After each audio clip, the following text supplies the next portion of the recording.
Hey, thanks for joining me. I am super excited for an issue of Planetary. I'm also not excited for the fact that a lot of people don't want to watch these videos because no one knows what Planetary is.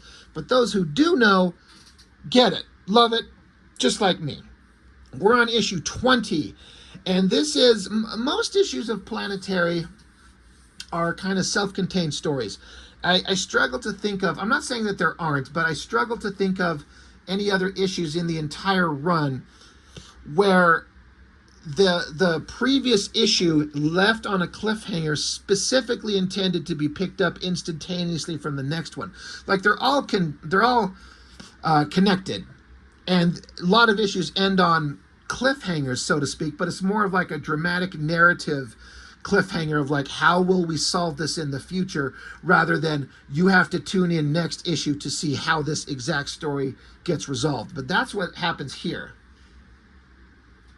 So in the previous issue, I was giddy to look at this one. As I was saying, Galactus shows up.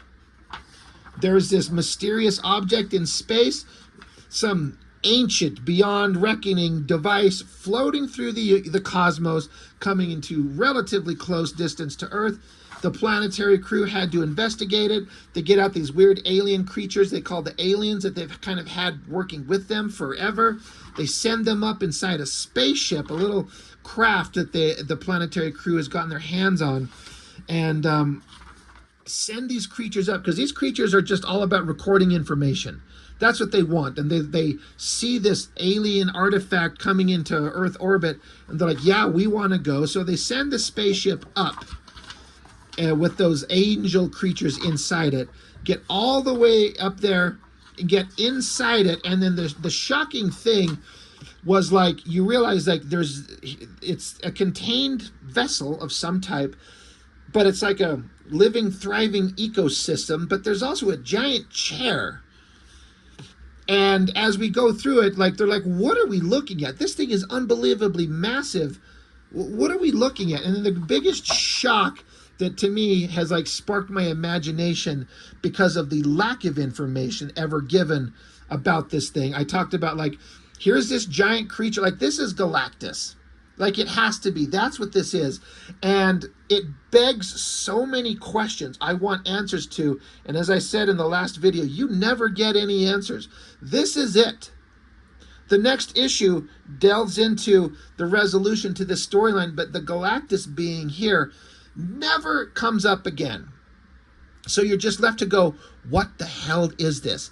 And the mystery is what makes it fascinating. There's no answers you can give that would make this thing more interesting than just leaving it vague. And of course, I can't help but wonder, like, they go inside this vessel, but there's a thriving ecosystem. And as they show, like, there's living creatures everywhere. I'm like, how does living creatures and flowing water and trees and all this stuff develop inside this massive vessel that this Galactus being has? And so I kind of start coming up with ideas in my mind. Maybe he's gathering up life forms from all over the cosmos, and he's got them kind of stored away, and they got free once he died, however he died. I also like, oh, what if they had a Genesis device? You know, some kind of device that exploded and rearranged matter at the subatomic level into life-generating matter of equal mass. And that's what kind of created this biosphere inside this thing. It's just part of the technology that Galactus here has. He had the Genesis torpedo, and it blew up in his face, and that's where all these life forms come from. Who knows? Again, the fascinating element is we don't get to find out. But the thing that is interesting, the cliffhanger is, as I talk about every time with these comics, the villains of the story are an evil version of the Fantastic Four, and we have not yet seen this version of the Thing, the Ben Grimm. And we've seen all the others, and we've seen all four of them in their human forms, but the Fantastic Four in this comic, you know, they got hit with, you know, alien energies that changed them. But the Thing, the whole you know, interesting point with the real Fantastic Four and Marvel is how Ben Grimm got turned into a giant rock monster. I'm like, well, what will this version of that character look like? And it ended with them going, yeah, the Four sent their version of the thing, they call his name is Jacob Green.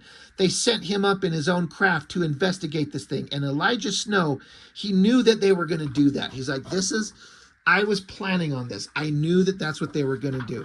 So it just picks up right there. Good Lord, fucking Halle Berry, Catwoman. Good career choice there, girl. Fucking awful movie. But yeah, the giant Galactus vessel that's up there, it just jumps right into it. The crew is sitting down on Earth. They're watching, and Jaquita, she's like, is it him? What do we do now? The drummer's like, Elijah's right. It has to be Jacob Green. He was the pilot. And Snow says, and what little we know suggests he's hard to kill. So we wait. We just wait.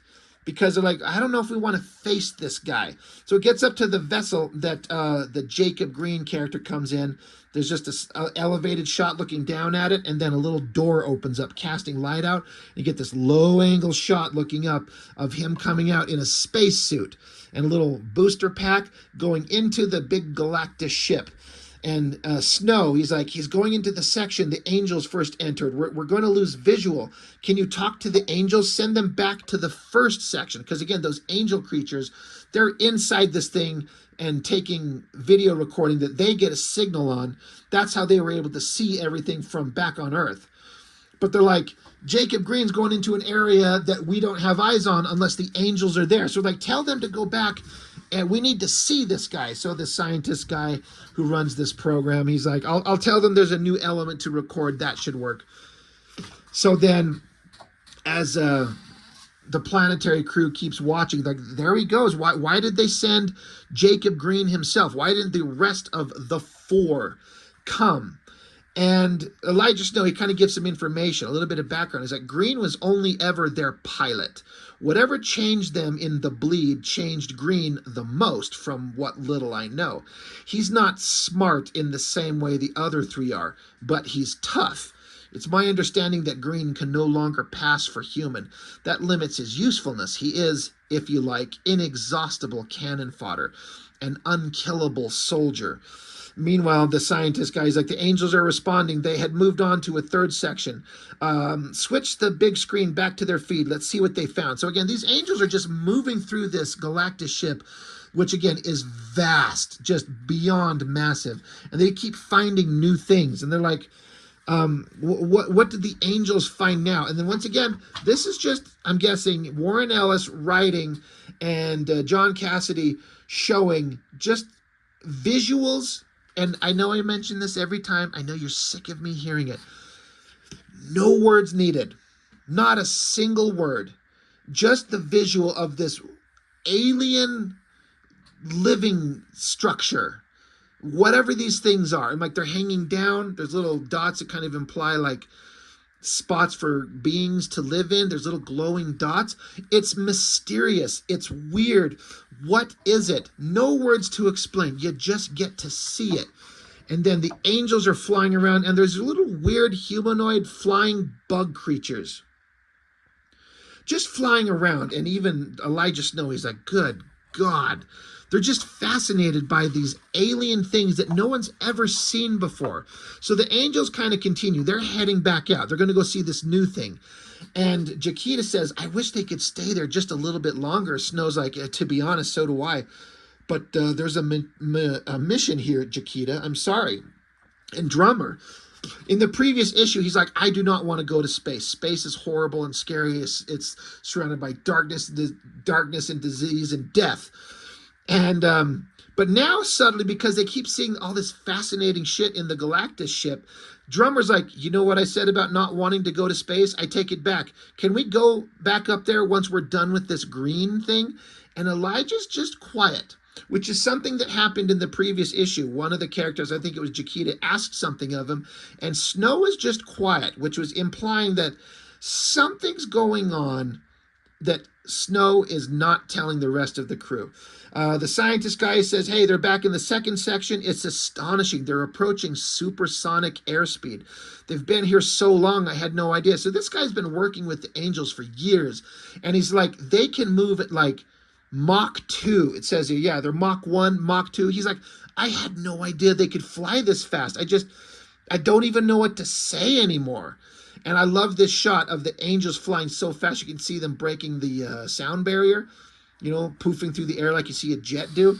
And then, but they're like, hey, we're coming back up on the first section. You get a close-up on Elijah Snow's hands. He's just holding his hands quietly. There's something going on with Elijah here. Anyway, we get some video feed back again, that giant throne room chair looking down from the top. And they're saying, hey, the angels, they're putting out some, they're flooding the compartment with, well, it's not quite radar or sonar. It's like whale song in that it's an informational signal, and the scientist guy just stops. He's like, you know what? I ran out of words to describe them a long time ago. So this is once again Warren Ellis interjecting dialogue into the characters, explaining the mystery and the awe of the scene without text box telling you a bunch of shit. You just get a little bit of information and you just have to fill it in and just live with, like, you only get little bits of information and other stuff you don't get answers to. And it's just how it is. That's just freaking life, right? But the angels, they continue on, and there's, as was established in the previous issue, there are a bunch of humanoid living beings of all kinds of types, and they see the angels, they're running, or at least the creatures are running from something. And so the angels are zipping along, and then you see the spacesuit. It took me a minute when I first read this, I'm like, what am I looking at? But then they like, okay, this is the spacesuit that Jacob Green, the bad guy that we're here to see. This is what he was wearing. It shows these claw marks in the side of the mountain face, and like that's how he got down from the section floor from entry. He clawed his way down, controlled the fall.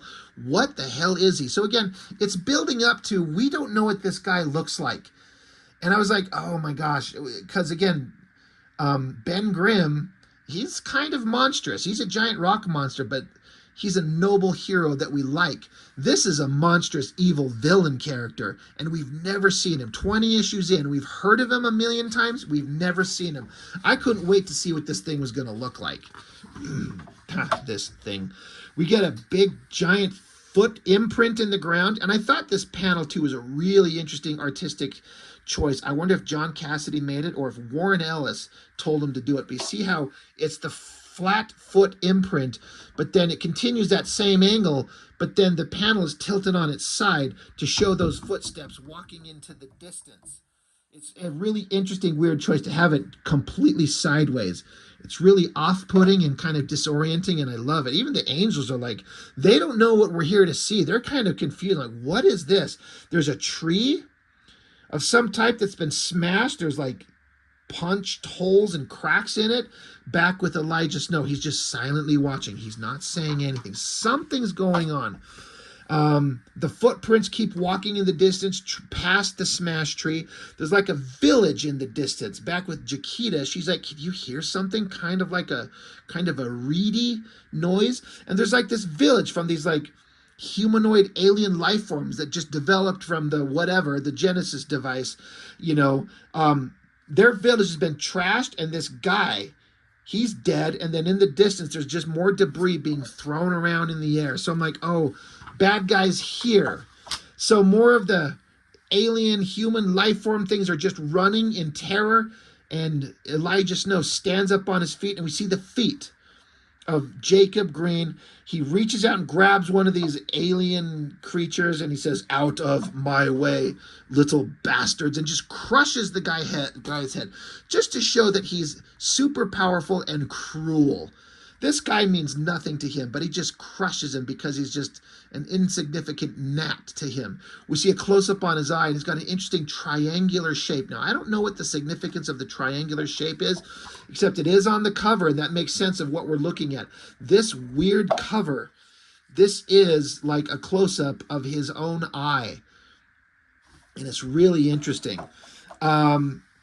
And then this creature, this Jacob Green, sees the angels above him. He's like, what the hell are you looking at?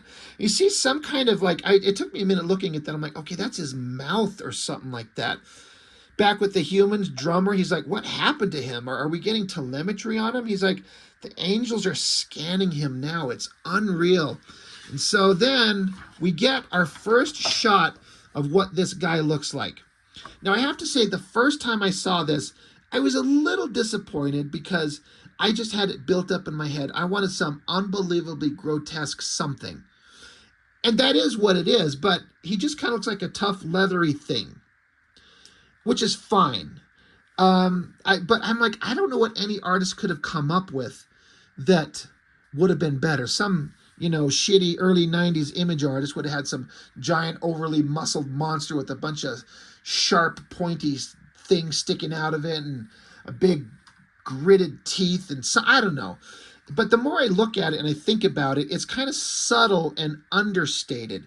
He's massive and it looks like his internal organs are like swollen up, bulging out of his body. See these weird veins?